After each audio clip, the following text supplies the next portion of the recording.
Oke, sekarang kita lanjutkan ke irisan kerucut yang terakhir ya, yaitu hiperbola. Nah, sebelumnya di video elips itu saya sudah jelaskan bagaimana munculnya hiperbola di irisan kerucut ya.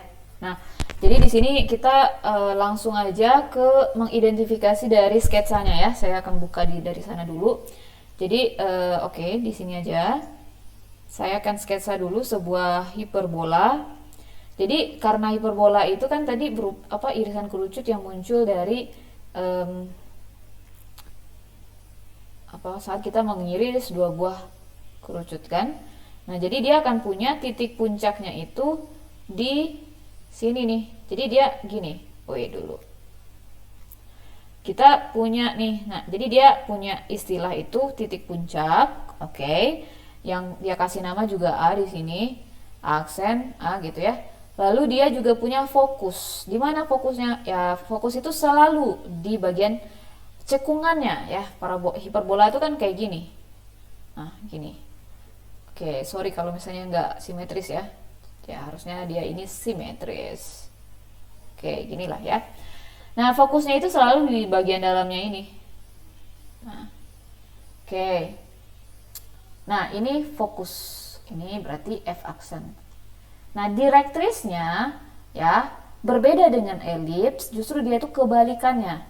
Dia itu punya direktris yang lebih dekat ke si hiperbola. Kalau elips tadi direktrisnya itu jauh kan, gitu. Anggaplah ini L aksen aja lah ya kita kasih. Nah, gitu ya. Jadi kalau tadi itu kan fokusnya yang lebih dekat kan, kalau si elips. Nah, ini kebalikannya. Jadi di sini juga ada istilah eksentrisitas atau bilangan ya E gitu. Simbolnya E. Eksentrisitas di sini itu dia selalu lebih dari satu. Kenapa? Karena kan tadi perbandingan antara jarak si titik-titik di hiperbola ini ke F dibandingkan dengan jarak si titik-titik hiperbola ini ke L. Ya udah pasti lebih dong dari satu gitu. Nah, untuk menentukan eksentrisitas juga sama ya. Kita juga pakai C per A gitu. Jadi sama ya formulanya gitu. Nah, lalu C siapa? Nah, jadi gini. Kita tahu tadi F itu di sini, A itu di sini gitu, udah tahu ya posisinya. Nah, sekarang F itu koordinatnya adalah C, 0 atau bisa juga di sini negatif C, 0.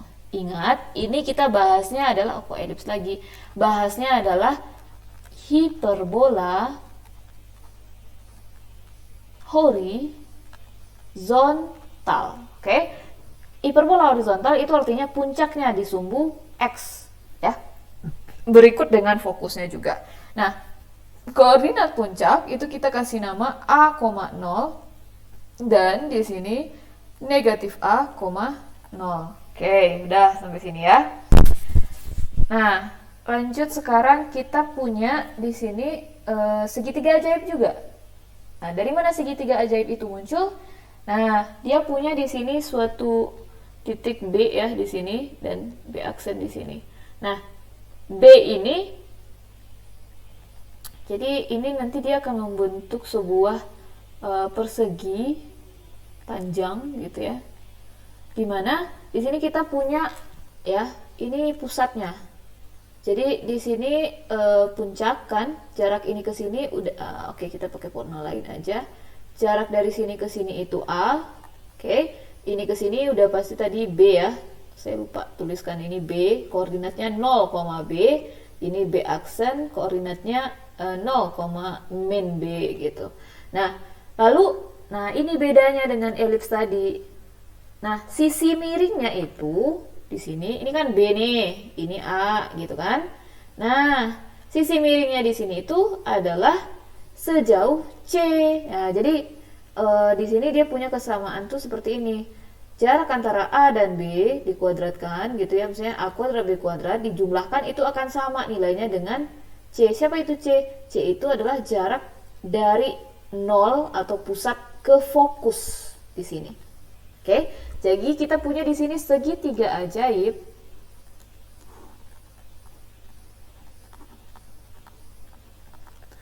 Apa hubungannya? Ya, C yang sisi miring sekarang, C kuadrat itu adalah B kuadrat ditambah A kuadrat. Nah, oke, sampai sini udah ya. Nah, sekarang masuk ke persamaan umum hiperbola.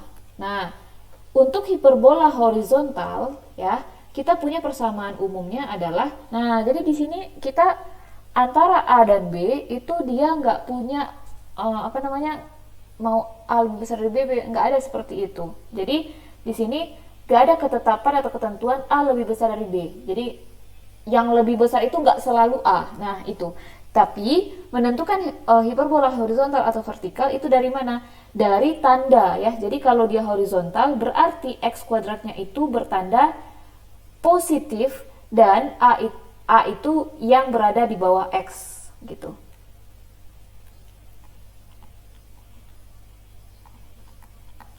Nah, kalau hiperbolanya vertikal, ini ya, kalau hiperbola vertikal, nah kayak gimana itu bentuknya Bu? Gitu. Nah, kayak kira seperti inilah. Ya, maka persamaan umumnya itu akan menjadi seperti ini. X kuadratnya itu yang negatif. Nah, gitu. Oh. Nah, di bawahnya B kuadrat ditambah Y kuadrat per berapa lagi? A kuadrat sama dengan 1 gitu. Jadi tanda negatif positifnya inilah yang penentu dia positif atau negatif. Jadi persamaan umumnya itu selalu sama dengan 1 ya. Jadi kita harus sama dengankan 1 untuk menentukan negatif positifnya itu milik siapa. Seperti itu ya. Oke. Oke, wait sebentar dulu. Bentar ya. Saya mau cek bentar.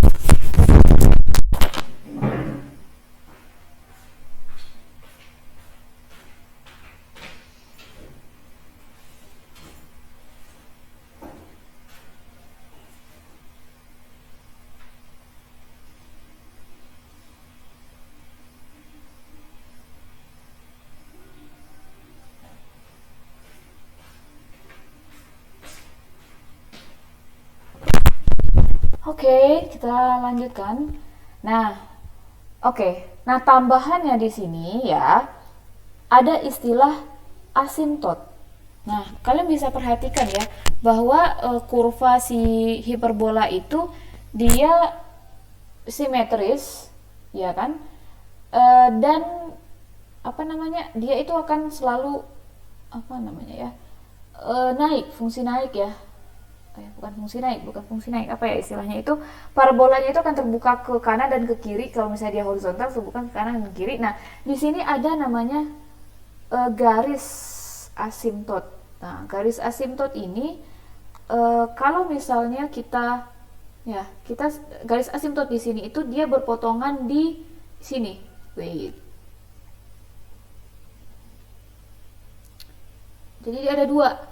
Nah, garis asimtot pertama kita kasih nama lah misalnya apa dong? M. Ya. Dia itu akan menjadi batas gitu ya untuk si sayapnya hiperbola yang ini. Nah, ini kan akan terus memanjang terus, tapi seiring dia memanjang si asimtot ini juga akan naik juga kan. Nah, ini batasnya gitu. Nah, untuk sayap yang sebawah ini itu dibatasi oleh asimtot yang kedua yang ini. Nah, gitulah. Nah, ini M aksen misalnya. Oke, nah kedua asimtot ini itu berpotong, sebenarnya saya ini salah banget ya gambarnya itu gini lah. Dia itu seperti ini nih, nah gitu. Jadi dia selalu diagonalnya persegi inilah gitu. Ya kalau bisa kalian lihat tuh apa diagonalnya persegi yang tadi.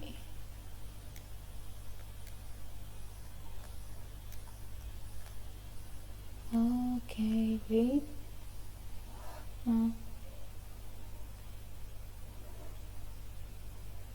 Nah, gitulah kira-kira ya. Nah, lalu sekarang apa persamaan persamaan asimtotnya?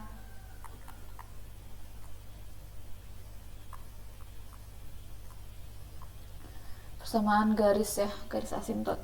Kalian bisa lihat ini kan adalah diagonal dari si perseginya ini ya, persegi panjang ini. Kalian bisa lihat ini persegi panjang kan. Nah, si asimtot itu adalah perpanjangan garis dari diagonalnya ini. Nah, kalian bisa lihat nih bahwa untuk mencari persamaan garis yang melalui 0,0 itu persamaan umumnya itu ya seperti ini gitu. Untuk garis yang ini yang M itu berarti Y sama dengan berapa? Ya, Y sama dengan AX. Ya, karena dia kan melalui ini kan rumus umum untuk persamaan garis yang melalui 0,0. Nah, sekarang A-nya siapa? Sorry, ini kita bikinnya M aja lah. M sama. M itu gradien maksud saya ya. Jadi kita ganti aja ini. Persamaan garisnya jangan M lagi. Oh, misalkan lah di sini G ya. Aksen G. Nah, M di sini itu adalah gradien. Nah, gimana cara mencari gradien garis? Gradien garis itu sama dengan perbandingan jarak Y dengan jarak X. Nah, jarak Y kita siapa di sini? Yaitu B. Ya kan? Jarak X-nya sebesar A, maka B per A X. Ya. Nah, ini baru untuk G. Untuk G aksen gimana? Ya, berarti kan gradiennya apa? Negatif. Nah, jadi makanya di sini untuk mencari persamaan garis kita bisa tuliskan bentuk umumnya adalah plus minus MX atau plus minus B per A. Ya, ini adalah persamaan garis asimtot untuk hiperbola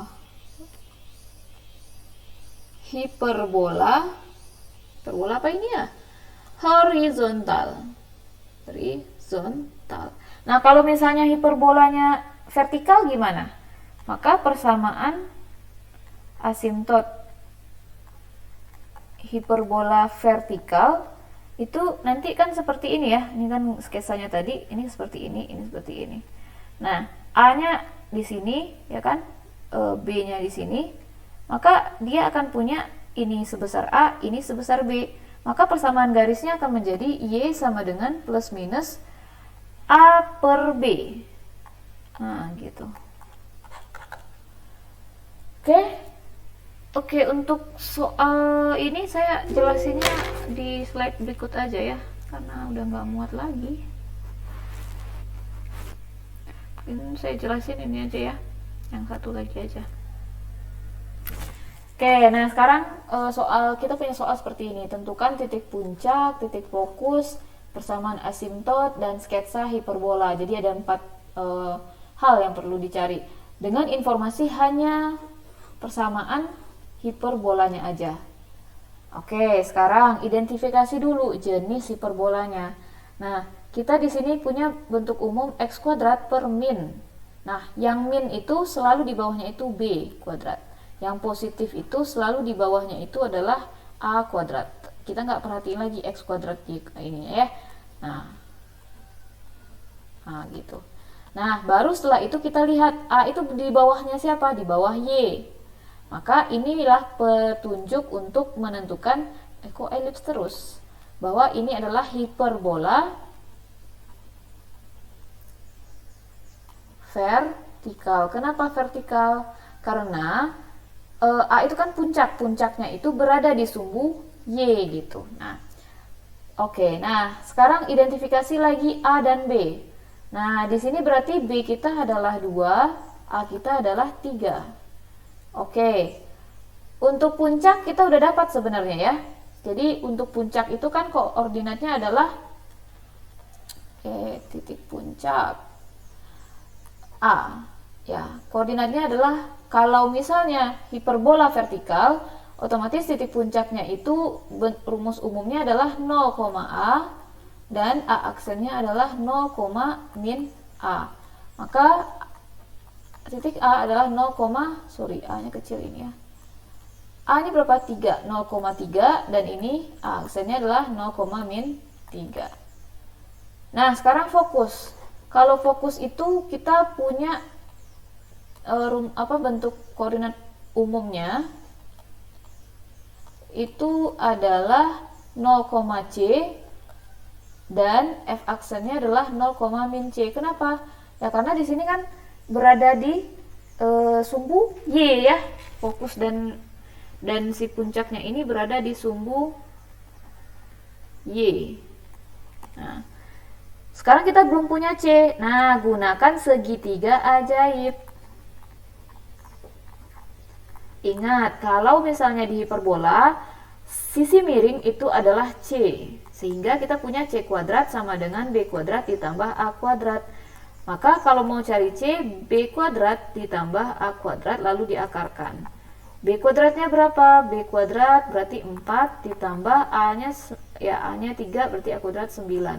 C-nya adalah akar 13. Maka di sini titik F-nya berapa? 0, akar 13 dan F aksen adalah 0, min akar 13. Udah selesai fokus. Sekarang persamaan asimtot. Ya, makanya kita selalu bersandar ke jenis hiperbola di sini.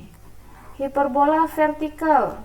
Otomatis persamaan asimtotnya, persamaan garis asimtotnya itu adalah oke, ini saya keliru ya, ini bukan Y lagi.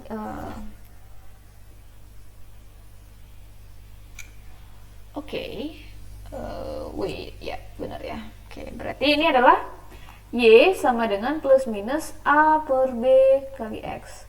Kalau kita tuliskan lagi, A-nya berapa? A-nya 3 per plus minus ya. B-nya berapa? B-nya 2 X. Jadi kalau kalian menuliskan persamaan garis itu harus ada Y sama dengan plus minus 3 per 2X. Harus ada Y dan X-nya gitu. Oke? Sekarang terakhir sketsa. Kalau sketsa, sebenarnya kalau dari awal sih kalian bisa sketsa ya. Kalau misalnya mau ngerjainnya itu sketsa dulu baru nyari puncak sama fokus juga bisa sebenarnya. Karena kan kita udah punya nilai A dan B di sini. Ya kan? Dari sini. A-nya 3. Dia vertikal, berarti 3-nya itu nah, puncaknya berada di sini. B itu ya istilahnya di sumbu minor lah gitu ya kalau di elips ya. Sorry, ini X, ini Y, berarti ini 2, ini 3. Oke, jangan digambar kayak elips, ini ke belakang dia perginya, ya ke atas ya, kayak gini. Nah, gini, yang ini ke atas. Nah, dah, sekarang ini pusatnya kan. Nah, sekarang kita punya kalau mau nyari apa sih asimtot untuk supaya rapi gitu ya, kalian ini kan 1, 2. Asimtot itu adalah nah perpanjangan dari diagonal ini. Nah, gitu. Nah, ini yang Y sama dengan plusnya 3 per 2X. Nah, yang ini adalah Y sama dengan min 3 per 2X. Oke, itu saja. Oh, belum ya? Aduh, masih ada lagi nih. Oke, yuk kita lanjut lagi ke soal berikutnya. Hiperbola terpusat ini maksudnya pusatnya di 0,0 gitu ya. Sekarang kita punya puncak 5,0 dan fokus 5,0 dan puncak 4,0. Oke, langsung aja. Fokus di sini 5,0, berarti kalau rumus umumnya itu adalah C,0. Lalu puncak itu adalah 4, ya bener ya, 4,0. Berarti ini adalah A,0. Dari sini kita punya informasi bahwa fokus dan puncak itu berada di sumbu X. Kalau berada di sumbu X itu artinya hiperbolanya apa? Horizontal. Ya, kalau kalian gak kebayang ya seperti inilah dia nih. Pusatnya kan, aduh. Berarti ini puncaknya ya gini. Nah, di sumbu X gitu. Oke, sekarang apa sih yang dia mau? Persamaan hiperbola. Karena horizontal, maka kan nanti kalian akan punya persamaan parabolanya X kuadrat per horizontal nih. Berarti di bawah X itu adalah A kuadrat dan di sininya harus positif. Lalu di kuadratnya negatif, di bawahnya B kuadrat sama dengan 1. Berarti di sini kita baru punya A. Nah, kita punya C sama dengan 5, A sama dengan 4. Sedangkan kita butuh B di sini. Gimana cara mencarinya? Kita pakai segitiga ajaib. C kuadrat sama dengan B kuadrat tambah A kuadrat. Mau nyari B gimana? Berarti B adalah akar C kuadrat dikurang A kuadrat. B sama dengan akar. Nah, berapa ini? C-nya berapa? 4. 25 ya. Berarti kurang A-nya 16. Berarti berapa? Akar 9. 3. B-nya 3. Ya udah tinggal disubstitusi ke sini. A-nya 16 dikurang Y kuadrat per B-nya 9 sama dengan 1. Ya, ini silakan sebagai latihan aja ya. Eksentrisitas ini di sini E-nya adalah C per A. Dari puncak kita punya di sini A ya, A sama dengan 3. Dan puncaknya ini 0, min C, berarti ini kita punya informasi adalah hiperbola vertikal. Kalau hiperbola vertikal, sebagai latihan ini saya juga yang ngerjain ya. Ya udahlah, nggak jadi latihan deh. Di sini kita harus cari, kan kalau nyari hiperbola persamaan hiperbola kita butuh A dan B gitu. Sedangkan untuk nyari A dan B kita butuh C, ya kan? C-nya belum ada. C-nya kita cari dari eksentrisitas ini. Berarti kita cari C dulu. C adalah E dikali A. E-nya 3 per 2, A-nya adalah 3. Maka kita dapat 9 per 2, itu C-nya. Nah, kita mau cari B sekarang. B, ya ingat, kalau misalnya hiperbola, siapa yang sisi miring? C kuadrat. Berarti kalau mau cari B sekarang ya, kan mau cari B. B adalah akar dari C kuadrat maksud saya, dikurang A kuadrat. C-nya berapa? 9 per 2, 81 per 4. Dikurang A-nya 9. Nah, dikali 4 per 4. Nah, berarti ini berapa? 81 dikurang 36. Berapa itu? 45. 45 ya. 45 per 4. Nah, jadi kita dapat nih B. Ya udah, tinggal disubstitusi. Persamaan umum vertikal apa? Di X-nya itu negatif, karena di vertikal itu yang positif itu Y gitu. Nah, di bawah Y inilah A kuadrat, di bawah X ini B kuadrat sama dengan 1. X kuadrat per negatif di sini, nah ini dikuadratkan berarti 45 per 4 kan? Tambah Y kuadrat per A, A-nya berapa? 39 sama dengan 1. Ya, kalau seperti ini aja udah benar. Kalau mau disederhanakan lagi boleh, berarti min 4 per 45 X kuadrat ditambah Y kuadrat per 9 sama dengan 1.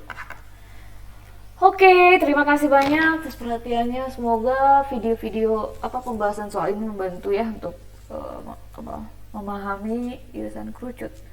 Oke, sampai jumpa di video pembahasan soal berikutnya.